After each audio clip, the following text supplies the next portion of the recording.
Outrora isolado da costa nordeste brasileira, a 2 graus da linha do Equador, um povo extraordinário se desenvolveu e se tornou único. Crenças religiosas encontraram sua expressão na música, na dança, na arte e nos rituais criados para agradar a deuses e aplacar os demônios do reino espiritual.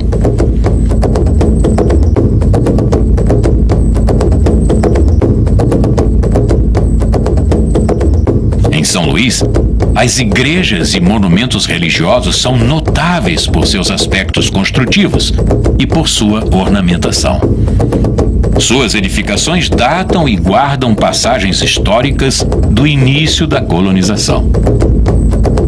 A Igreja do Desterro, o primeiro templo construído na província, ficou marcada pela invasão dos holandeses, que a profanaram, saquearam e demoliram. Construída pelos jesuítas, a Igreja de Nossa Senhora da Vitória foi erigida em homenagem à vitória dos portugueses contra os franceses na Batalha de Guaxenduba. A Igreja de Nossa Senhora do Carmo serviu de abrigo aos portugueses durante a campanha contra os holandeses. Na Igreja de São João Batista, repousam os restos mortais de Joaquim Silvério dos Reis, o delator da Inconfidência Mineira. No púlpito da Igreja de Santo Antônio, o padre Antônio Vieira pregava os seus sermões. Aqui, no convento dos padres franciscanos, foram realizadas as reuniões da Revolta de Bequimão, o primeiro movimento de emancipação do Brasil. O convento também ficou conhecido pelo processo movido pelos padres contra as formigas que saqueavam a despensa e ameaçavam a segurança da edificação. Não menos notável é o Convento das Mercês, antigo mosteiro da Ordem dos Mercedários, inaugurado pelo próprio padre Antônio Vieira quando do seu exílio no Maranhão. Porém, a despeito dos cuidados dos jesuítas, capuchinhos, carmelitas, franciscanos e mercedários, a fé do negro escravo se difundiu por toda a ilha. Nos terreiros de Cura, Pagelança, Mata e Tericó, escravos e gentios da terra se uniram em reverência aos seus deuses. Caboclos e encantados originados das matas somaram-se a entidades reais portuguesas, francesas, turcas e de famílias da longínqua África-mãe. Tornaram-se os donos do lugar, sincretizados e festejados muitas das vezes em conjunto com os santos católicos. São Luís é o único lugar em todo o Brasil onde se podem encontrar as casas das minas que reúnem a tradição dos voduns da família real do Benin, originados do vale africano do Daomé.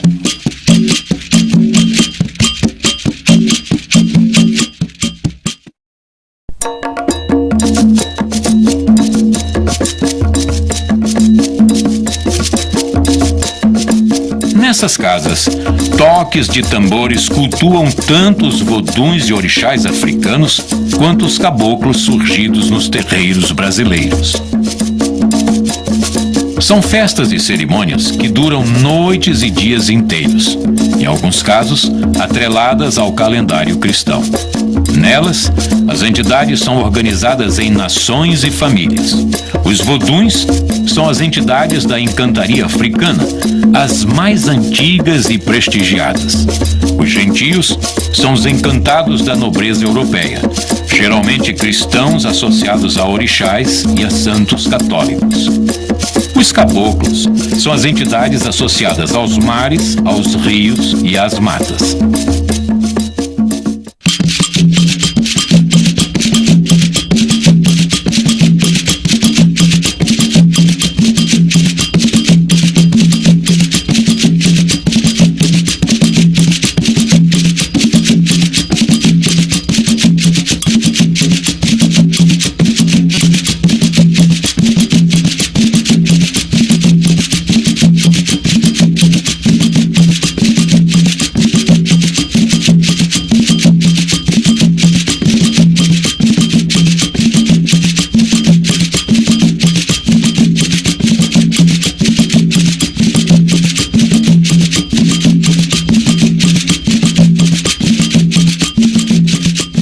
Nos rituais da mina, não são raros os participantes que entram em transe com índios, surrupiras, botos, fulupas ou com outros encantados.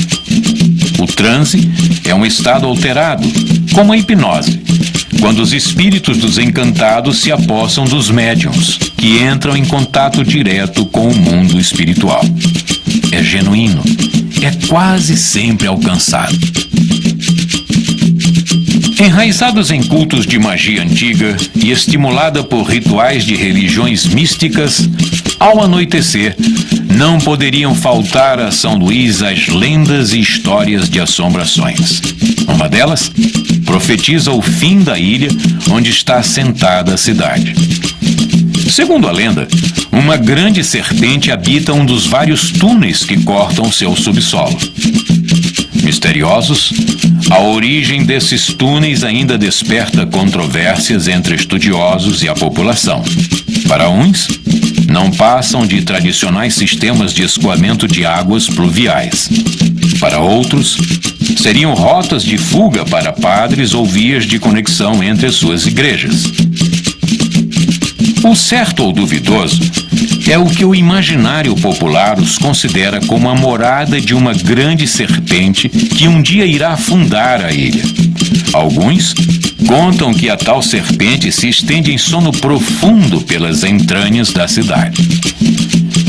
A sua cabeça estaria sob os pés de Nossa Senhora da Vitória, no altar da Igreja da Sé. O rabo nos confins do túnel do Ribeirão. No dia em que a cabeça e o rabo se encontrarem, será o fim da ilha, que afundará no mar. Outra lenda tem origem no culto sebastianista, que ainda sobrevive no Maranhão. Sebastião, rei de Portugal, teria sumido em uma batalha travada em Marrocos contra os mouros, sem deixar herdeiros. Sempre esperado pelos súditos, o rei teria aparecido nas praias dos Lençóis maranhenses, encantado sob a forma de um touro divinizado como Vodum Chapanã. Chapanã, o rei, teria tido um breve romance com Iemanjá, a rainha do mar. Dessa união, nasceu a princesa Ina. Como pai zeloso, o rei teria dado à sua filha um castelo. Um castelo na praia do Boqueirão, antiga região de quilombos, onde hoje está sendo construída a zona portuária do Maranhão. Por conta do sacrilégio, vários acidentes e dificuldades encontrados durante a construção e operações no porto são creditados à insatisfação das entidades do lugar. Porém, a mais terrível e assombrosa história ocorre entre as ruas e os becos históricos de São Luís, em noites solitárias e não menos tenebrosas. Falam de uma velha senhora, Dona Ana Jansen, que percorre essas ruas em uma carruagem antiga, puxada por mulas sem cabeça ou por cavalos que soltam fogo pelas ventas. Essa senhora teria sido uma dama rica e poderosa, dona de inúmeros escravos. Diz a lenda que teria sido muito má com seus escravos, que muitos deles jazem emparedados ou atirados nos poços dos vários casarões que acreditam terem pertencido a ela. Dona Ana Jansen, por seus pecados, foi condenada a vagar pela cidade até que um dia alguém se apiede de sua alma. Encantos e magias. O povo é o dono da festa, quando o sagrado e o profano se misturam. As festas juninas por aqui guardam um caráter de celebração muito particular em relação ao resto do país. A magia, a beleza plástica, o envolvimento apaixonado de quem participa diretamente dos rituais e das representações conferem uma atmosfera quase religiosa. São João é o santo inspirador. As festas marcam uma ecumênica influência cultural dos colonizadores e colonizados. Estão na alma da população. A grande ópera popular que se instala na ilha tem muitos sotaques. Bumba Meu Boi, tambor de crioula, cacuriá, lelê, dança do coco. Nesse painel diversificado, o Bumba Meu Boi se distingue como composição dramática que o aproxima dos autos medievais. Tem drama, tem música, tem enredo, personagens alegóricos e diálogos. De longe, o Bumba Meu Boi é a manifestação cultural mais importante de São Luís.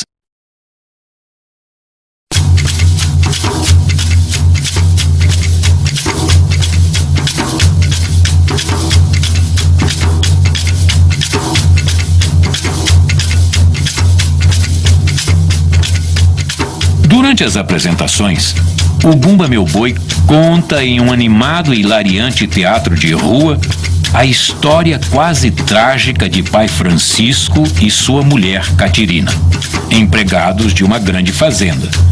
Catirina, grávida e desejando comer língua de boi, induz o marido a matar Mimoso, o novilho mais querido do patrão.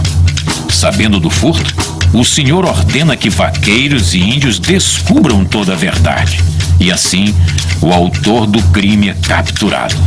Depois de muita confusão, são convocados os doutores e pajés que, através de magias, ressuscitam Mimoso. Francisco é então perdoado e os brincantes entoam cânticos de louvor com danças em volta do animal.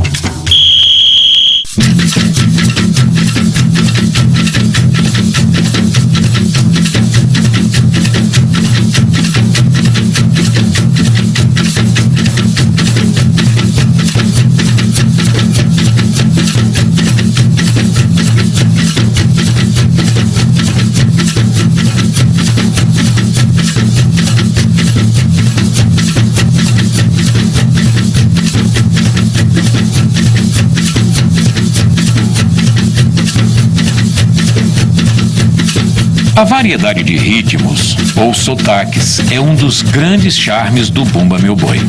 No sotaque de São Luís, a base instrumental são as matracas, pedaços de madeira, e tambores de grande diâmetro, os pandeirões.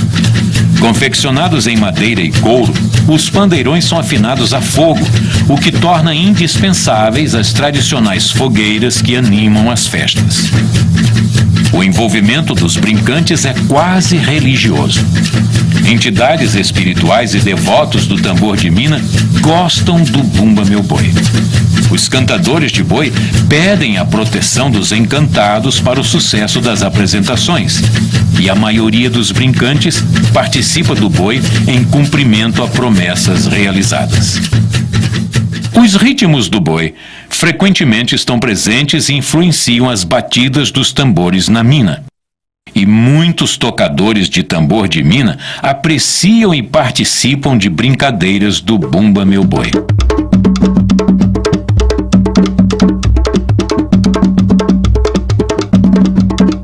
Ambos se misturam para a criação de um novo folguedo, o tambor de crioula.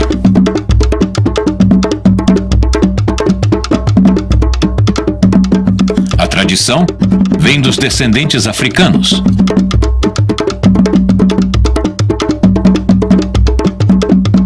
O tambor de crioula é mais uma manifestação tipicamente maranhense. Divertido e contagiante, pode ser visto em qualquer época do ano em São Luís. A temporada dos festejos juninos é uma das mais propícias para se apreciar a brincadeira. O batuque é executado por homens, enquanto as mulheres dançam em círculo, fazendo girar suas saias rodadas. É uma dança sensual e excitante. É uma dança de sedução. O ritmo é marcado por 3 tambores e por cânticos improvisados ou conhecidos. Cada tambor tem uma função bem definida. O pequeno ou crivador faz o repicado. O médio, meião ou socador marca o ritmo. O grande ou roncador faz a marcação para a umbigada, o ponto alto da dança. É quando a dançarina deixa o centro da roda e choca a barriga com quem a substitui. A punga é uma forma de convite para que a outra dançarina assuma a evolução no centro da roda. A umbigada representa uma passagem de energia do ventre com desejos de boa fertilidade e saúde aos rebentos umas das outras. No início, o tambor era utilizado para comunicação, para o treinamento de capoeira e com o tempo foi adotado para festa e brincadeira. Difundido pelas senzalas maranhenses, contam que se originou com um certo Benedito, um escravo e cozinheiro que costumava roubar comida para alimentar e ajudar os negros que haviam sido castigados no tronco. Por seus feitos corajosos, driblando feitores e senhores, depois de sua morte, foi transformado em santo e em padroeiro do tambor de crioula. Por isso, em algumas vezes o tambor de crioula é usado como pagamento de promessas a São Benedito, que representa o vodum dalmiano Toi Averequete. Assim, homenageia um negro que alimentava e ajudava aqueles que precisavam.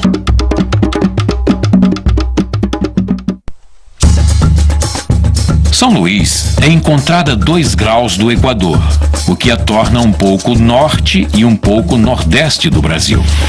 A cidade possui características diferentes das demais capitais nordestinas. O clima é tropical, quente e semiúmido, com 2 estações bastante distintas: o verão, de julho a dezembro, e a estação das chuvas, de janeiro a junho.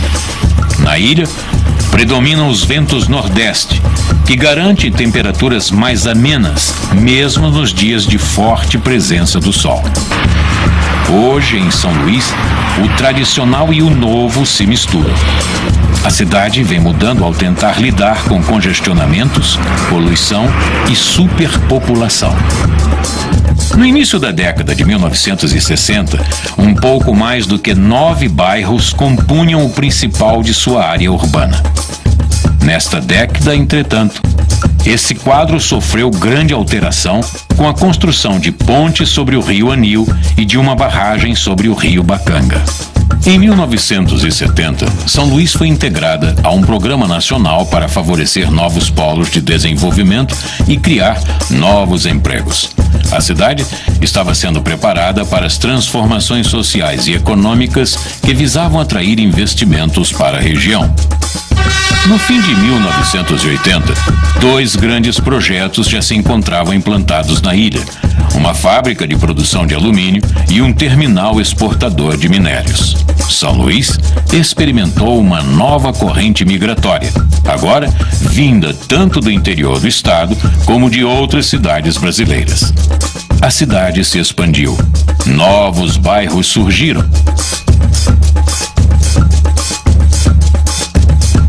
O antigo projeto português se viu acrescentado a partir de então de grandes obras de arte da arquitetura moderna. Prédios foram construídos, avenidas foram abertas, viadutos foram projetados para facilitar o crescente trânsito de automóveis, e áreas de lazer surgiram para atender a demanda dos novos habitantes.